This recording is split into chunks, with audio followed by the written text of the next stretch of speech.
pour une analyse franche et convaincante. Yasmine Abdel-Fadel.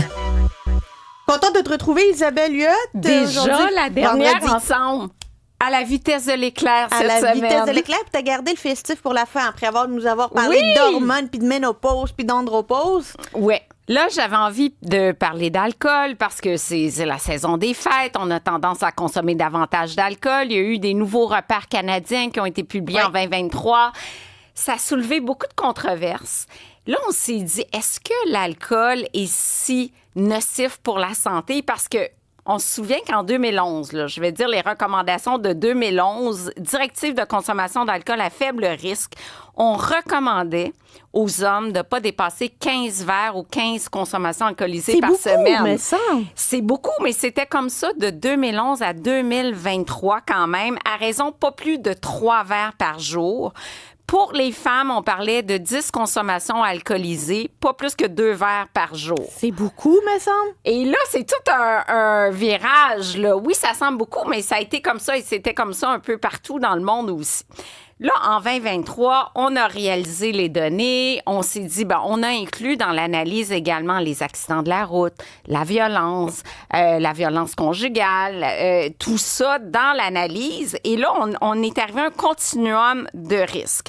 Le risque est faible pour les gens qui consomment 2 consommations standards, puis je vais arriver sur la consommation standard, ou moins par semaine. 2 par semaine.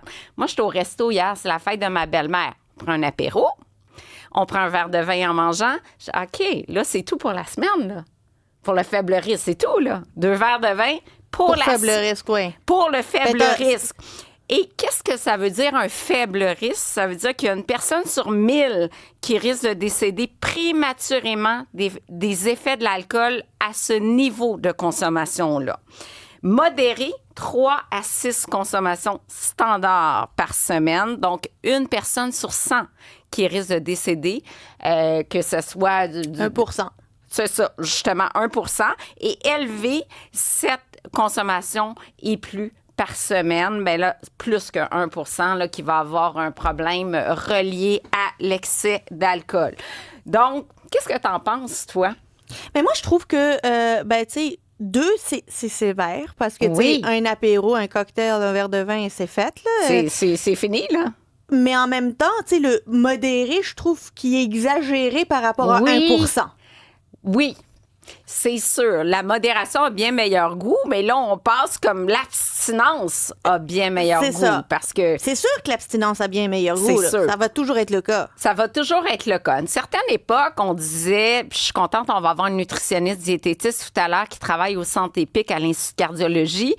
Parce qu'on parlait toujours du régime méditerranéen à l'effet que, c'est des produits du règne végétal. Il y avait toujours le petit verre de vin rouge là à côté. C'est vrai. On disait même que c'était bon pour le cœur. Que c'était bon pour le cœur. Est-ce que c'est encore le cas? On va faire le point avec elle parce que tu dis, dans le vin rouge, il y a quand même des polyphénols, il y a quand même, de la famille des flavonoïdes, c'est antioxydant, ça lutte contre le stress oxydatif, mais c'est vraiment l'habitude de prendre un verre en mangeant dans le cadre du régime méditerranéen. Tu sais, c'est pas de prendre 2 verres en apéro. Donc, c'est vraiment l'absorption de l'alcool, elle est différente quand on mange et on étire le verre de vin. Quand j'ai comparé les recommandations dans le monde, parce que je dis, on est très sévère, comment ça se passe ailleurs? En France, les recommandations ont été revues en 2019. C'est toujours le 10 consommations alcoolisées par semaine, max de 2 verres par jour, et on recommande certaines journées avec une abstinence totale. Mais la portion standard en France, elle est nettement inférieure à ici. Ici, quand on dit une portion standard, je l'ai illustré ici, c'est 5 onces de vin. Une bouteille de 750 millilitres fait 5 verres de vin. On parle de 13,46 grammes d'alcool là-dedans. Alors que quand on regarde dans le monde, on parle souvent de 10 grammes d'alcool, la partie éthanol, celle qui est nocive, qui est notamment cancérogène. Et en France, oui, c'est 10, mais le verre est de 100 millilitres et non pas de 150 millilitres. OK, fait que le tiers là-dedans ne serait plus là. Voilà. Puis j'ai remarqué en France, souvent, on va manger le midi, il y a un petit verre, mais c'est vraiment des petits verres de vin. Tu sais, la coupe, elle est très petite. Aux États-Unis, là, on y va lousse, là. Les recommandations 20-20 à 20-25, On parle, les hommes 2 par jour, les femmes 1 par jour, mais on y dit pas plus que 4 consommations pour les femmes par jour. On parle de binge drinking. Mais il y a vraiment... tu sais, moi, je me pose vraiment la question. Il y a du monde qui boivent tous les jours. Tu sais, comme c'est... Je te dirais, la pandémie, beaucoup. Durant la pandémie, il y a beaucoup de gens qui ont commencé à boire tous les jours parce qu'ils se retrouvaient à la maison tous les jours. Et ça a été difficile post-pandémie de se défaire de cette habitude-là, de dire, OK, de pas, parce que je travaille à la maison 3 jours semaine, d'être dans une routine de travail au lieu d'être dans une routine de week-end, même si je suis à la maison. Mais il y a quand même 75% des Québécois et des Canadiens qui consomment de l'alcool. Les jeunes, c'est sorti récemment, consomment de moins en moins. C'est la grosse tendance, les mocktails. Oui, les boissons. Puis maintenant, toutes les cartes, même dans les restaurants, il y a la carte des vins spiritueux, t'as la carte des mocktails, puis des bières sans alcool qui sont dans la même carte que les bières avec alcool. Là. Voilà. C'est très tendance maintenant de pas prendre d'alcool, surtout chez les jeunes. Il y a de plus en plus de boissons sans alcool. Tu parles des bières qui sont très bonnes. Est-ce qu'on est arrivé à faire un bon vin sans alcool? On va voir ça tantôt. J'ai acheté du vin pour toi.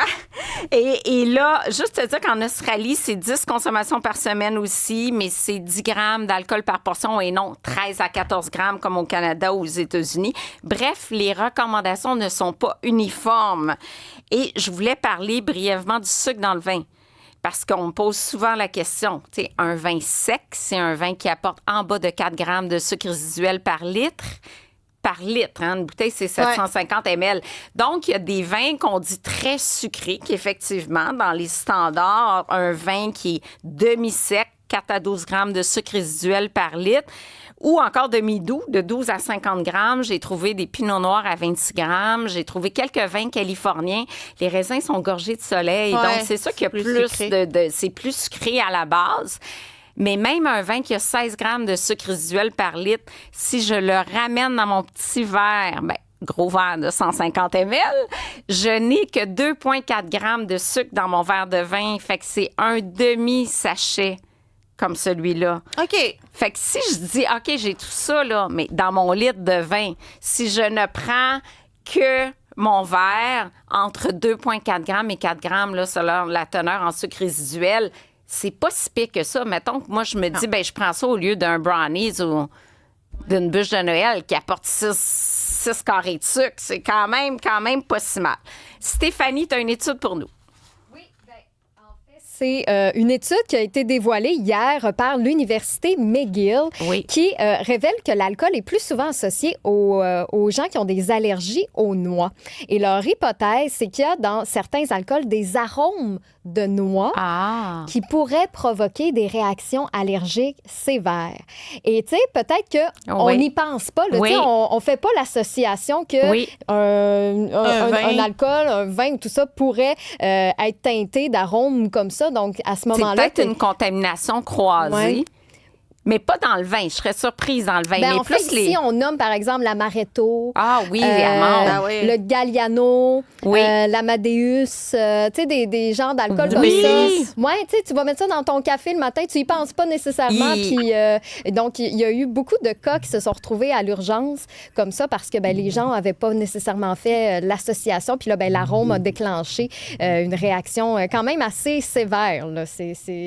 Donc, je me dis, cette étude-là tombe quand même à point à quelques jours des fêtes où on risque peut-être de demander à nos invités s'il y a présence d'allergies alimentaires parce que les noix font partie des réactions les plus sévères.